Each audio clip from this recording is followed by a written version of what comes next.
I make no apology for what I'm going to talk about next. Justin Welby. My piece of paper's gone. This is a man who has spent most of his tenure as the Archbishop of Canterbury likening Brexit to Nazism, likening the climate problems to Nazism, talking about the need for slavery reparations, getting rid of all sorts of stuff across his ecclesiastical palaces because he disagrees with it. And it turns out, while this pontificating about everybody else, calling the EU the greatest invention since the Roman Empire, this man held on to knowledge for 4 years that 132 boys had been abused systematically at the hands of this John Smyth, this Christian paedophile, and he thought it all right not to say anything. Well, when you point the finger and the lights then shone on your face, and he suffered today, quite rightly, and he should have resigned, right?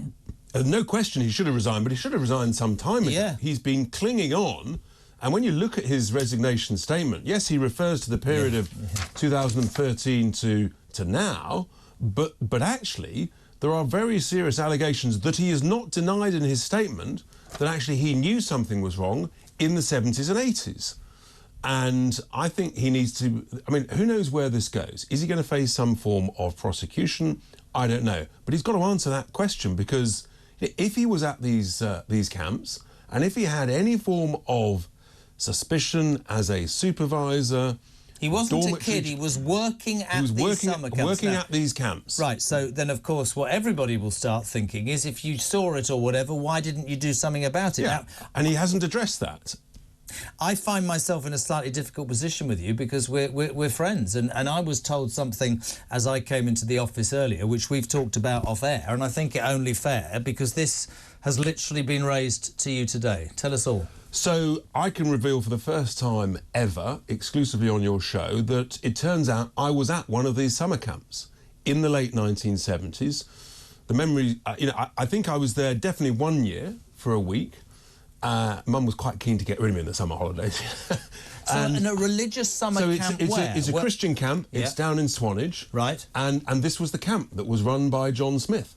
So I was there definitely 1 year, if not 2 years. And, yeah, so to be reminded by that, by the Daily Mail phoning me up and saying, you're on the list. How did you... Well, it was sort of quite a moment, actually, I have to say. And as I say, I've never spoken about it before. And, yeah, you just sort of think, crikey, that's... So when that happens, when the Daily Mail rings you and you're an advocate of all the things that I believe so strongly in, and so many people who listen and watch this station, what's your first thought? Did I see this? What and the exactly, hell? and all those, and this, I'm 60, so it's a long time ago. It's 50 years ago. Yeah. So the memory is, it's. It was where John Smyth was. This was the camp, and he was running the camp. So yeah, it really does make you think. I have no recollection of anything inappropriate happening to me, or anything that I thought, or you just know that in those days, and this camp was like an extension of boarding school. Yeah. Things were different then, and safeguarding rules basically probably barely existed, or if they did, it was, and so thank heavens things are very, very different. I've been a governor of school. Many of your listeners will have been governors of schools, and safeguarding is the #1 priority, quite rightly so. But this was a long time ago. It's half a century ago. But then when you think about it, and that's the point, and looking at you and talking to you about it, is what did I miss something? Was I so enshrined in that as a way of life at 10? Yeah, that must have really shook you. And I think that you have to think back at it, because I was at a boarding school. Do you remember John Smyth? Not as a name or the individual or the face. You look at the face now in a picture, it doesn't ring a bell. But he was running the camp when I was there. That is a fact. And so when the Daily Mail rang, apparently there was some book that was out a couple of years ago, and I was named in that, but it hadn't hadn't been raised. So today was the first I heard of it. And I was never a Justin Welby fan, but it does make you think, well, I mean, supposedly he's a bright guy.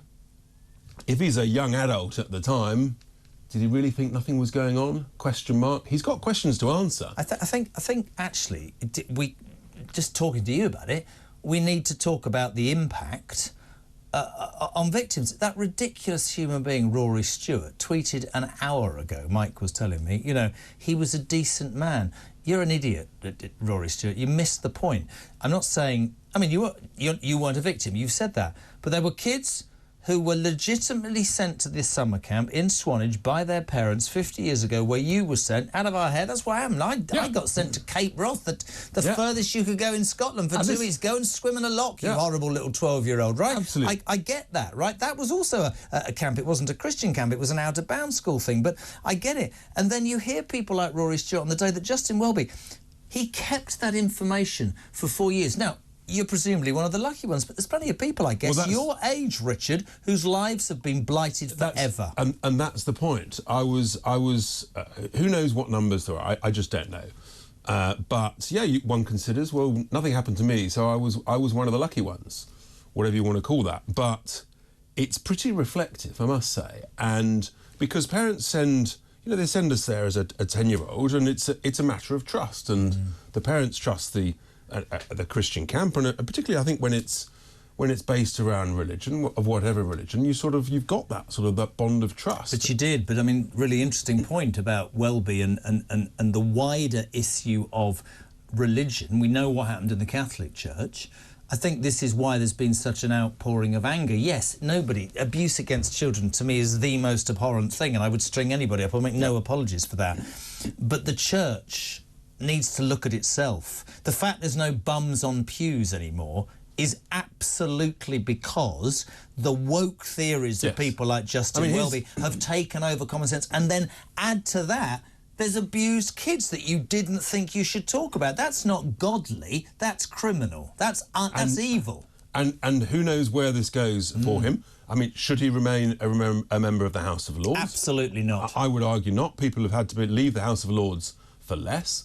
And he's been the worst Archbishop of Canterbury in living memory. The damage he's inflicted upon the church in so many different ways, over and above this horrific scandal, is absolutely shocking. And I really salute that female bishop in Newcastle, by the way. Helen, I don't know her second name. I was going to say Waitley, I think that's wrong. We had a cleric on today who said, no, absolutely, there was a groundswell, and she led it. And she was right to say that, because somebody like Welby, I mean, is there an opportunity? Is there a chance that he could face even, criminal proceedings? Because, I don't understand the law. You understand it more than me. But if you withhold information that could have led, before this guy died in 2018, to the arrest of a paedophile, I mean, you sit here tonight. You've been really honest, and I love you for doing it. But you might have been a victim. Yes, and clearly, if one had been a victim, one would feel in a completely different place. But, and I genuinely, actually, I'm not sure I quite know how I feel. So, but it's one of those things where actually better to talk about it and just. Has it shocked you when you found out? Yeah, I mean, first of all, I thought, nah, not me. I'm all right, Jack. Yeah. And I thought, hang on. Yes, it really was that place. And so... Had you in any way, as this story broke over the last couple of days, was there... don't get me wrong, I couldn't remember what I did yesterday, let alone 50 years ago, but was there any part of you that went, I was there, but nothing at all? It sort of just didn't twig, because I was more focused on, Welby's dreadful in every respect, and this has compounded it. So I was focused on Welby, really, as opposed to the location of the camp. Why did you choose to talk about it? Just because I think for that reason, I think it's... a problem shared, an issue shared. It's better rather than just sort of.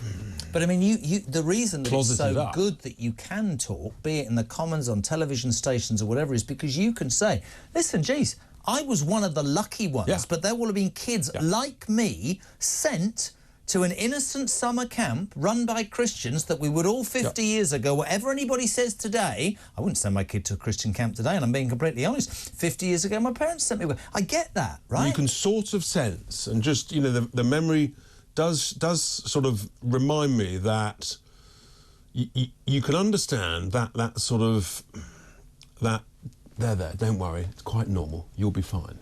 That sort of, that approach... That's grooming. That went on. Yeah. And Don't tell anybody. Yeah, it's all right. Take your trousers down, I'll hit you with a and glimpse. This is quite normal, and Mummy and Daddy understand. That's frightening, Richard, isn't it? I really appreciate you talking about it, man. I mean, and you'll continue to talk about it, because actually I think that personal experience and how lucky you were to avoid that would be really powerful. We can all sit here and go, oh, you know what, he's an absolute disgrace, Welby, he sticks his nose into politics.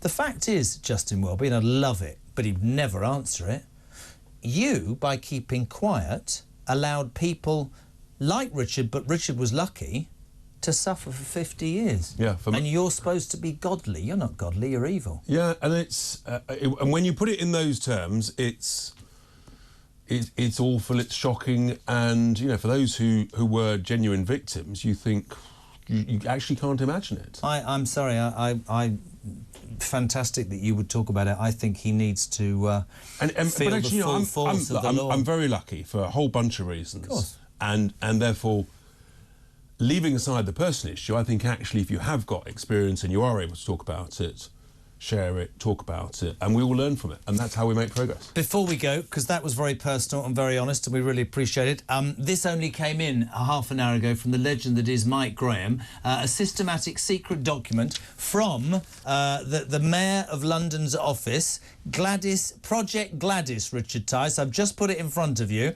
Apparently there is a plan afoot by Keir Starmer, no, not Keir Starmer, what's he called? Sadiq Khan, yeah, the Mayor of London, to implement £2 a mile as a charge in London, a further way to tax people in this central city. So for what, I mean, that's absolutely unbelievable. You're reading it with your mouth open. I'm literally reading it with my mouth open, that he genuinely, from September 2026, was, and possibly still is, considering charging £2 per mile for anybody to drive in London. I mean, this man is dangerous. He is lethal. He is dangerous. He's as dangerous as Ed Miliband in terms of the damage he will do to our economy, to our businesses, to our jobs, to us as people living in London. I mean, he is a serious liability, and I can't believe they re-elected him. And then I found out there's 12 million people in London and only 1 million voted for him because people didn't bloody well come out.